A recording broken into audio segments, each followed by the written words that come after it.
Right, the building with the digital advertising board is the National Theatre, once described by Prince Charles as the back end of a nuclear power station. I always said Prince Charles had an eye for an ugly thing or two. Now, has anyone here paid £45 for a ticket in the West End?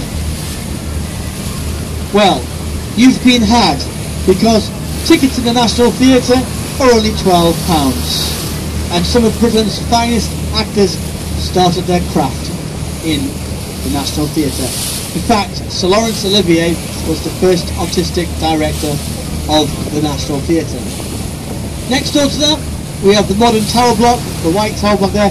That's where the likes of Antidex Saturday Takeaway are filmed, the Al Murray Show, ITV News, Britain's Got Talent, X Factor, Loose Women, just to name a few.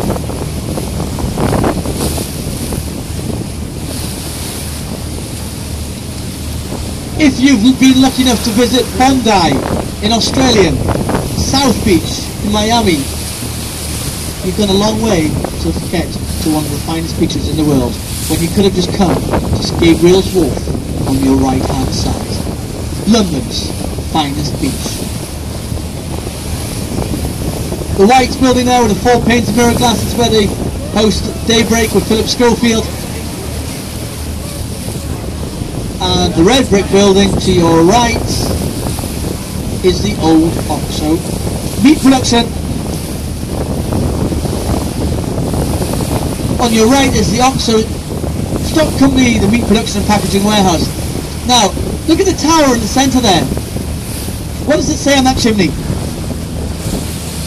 Anyone say OXO? Anyone?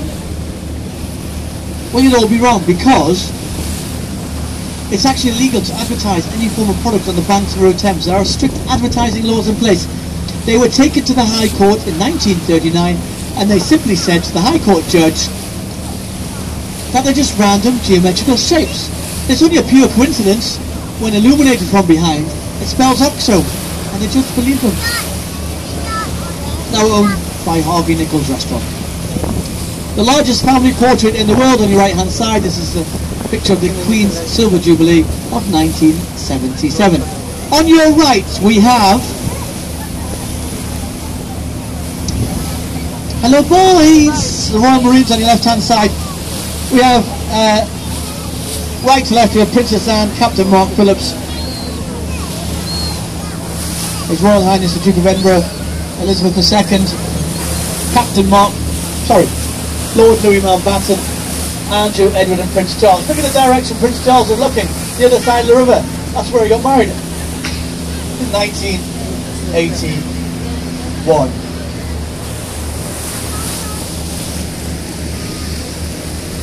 Whatever you do, never ever call the Royal Marines the Army. They are the Royal Navy. Now, 2 months ago, the Queen was in Northern Ireland, and she was visiting lots of dignitaries, and she also met, who did she meet? Martin McGuinness, once the leader of the IRA, well, Sinn Féin anyway. What happened in 1979? Lord Louis Mountbatten, the Queen's cousin, was murdered by the IRA, and she shook hands with Martin McGuinness, who was actually maybe